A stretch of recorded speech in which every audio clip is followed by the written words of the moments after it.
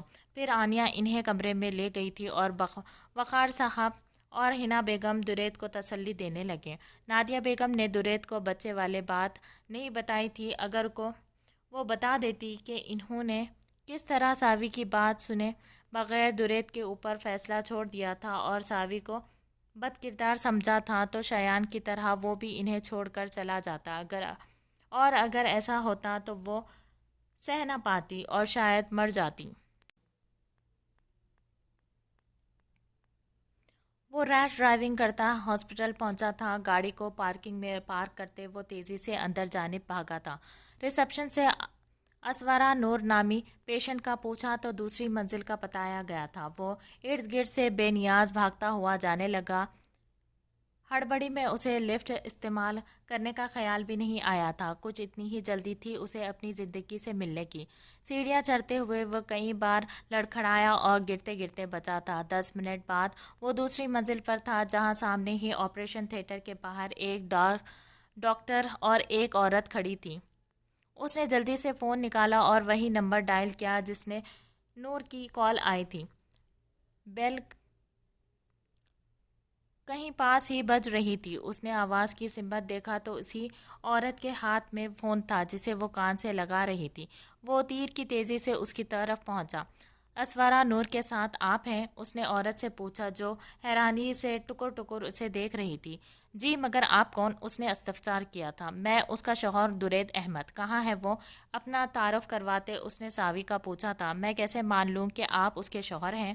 اس نے کہا تھا کہ اس کا اس دنیا میں کوئی نہیں ہے، اس عورت نے تیکھے لہجے میں پوچھا۔ اس کی بات سن کر وہ تلخی سے مسکرایا تھا اور اپنا فون نکال کے اس میں موجود تصویریں اس عورت کو دکھائی تھی، جس میں اسورا کی مراد صاحب، نادیہ بیگم، درید، شایان کے ساتھ کافی تصویریں تھیں۔ میری بیوی ہے وہ کچھ پرسنل ایشوز کی وجہ سے ناراض ہو کے گھر سے چلی گئی تھی. کہاں ہے وہ؟ میں اس سے ملنا چاہتا ہوں. تھوڑا بہت اب بتاتے، اس نے ساوی کا پوچھا تھا. اس کی بات پر اس عورت نے ڈاکٹر کی طرف دیکھا تو ڈاکٹر نے دریت کو اپنے ساتھ آنے کا اشارہ کیا. ڈاکٹر اسے اپنے کیبن میں لے آیا تھا. اسے سیٹ پر بیٹھنے کا اشارہ کرتے ڈاکٹر خود بھی اپنی جگہ پر بیٹھا اور سنجیدگی سے گویا ہوا.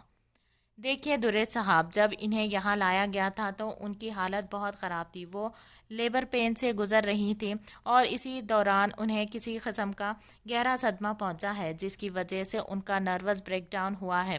ان کی نروس پہ بہت برا پریشر پڑا ہے جس کی وجہ سے ان کی کنڈیشن سٹیبل نہیں ہو رہی اور وہ بے ہوش ہیں. اگر جو 24 گھنٹے میں ان کو ہوش نہیں آیا تو ان کے کوما میں جانے کا خدشہ ہے. یہ بھی ہو سکتا ہے کہ ان کی میموری یا آئز افیکٹ ہو جائے. فی الحال کچھ کہا نہیں جا سکتا. ہم پوری کوشش کر رہے ہیں، باقی سب خدا کے ہاتھ میں ہے. ڈاکٹر نے تفصیل دے دی. ساوی کی کنڈیشن بتائی جسے سن کر دریت کے دل پر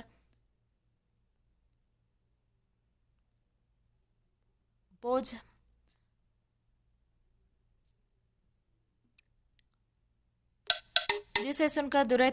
برچیاں سی چلنے لگی تھی. ڈاکٹر، میرا بچہ وہ ٹھیک ہے نا؟ پوچھتے ہوئے اس کا لہجہ کانپا تھا. او ہاں، اس بارے میں بتایا ہی بھول گیا میں. آپ کا بیٹا بالکل ٹھیک ہے اور اس وقت وہ نرسری میں ہے.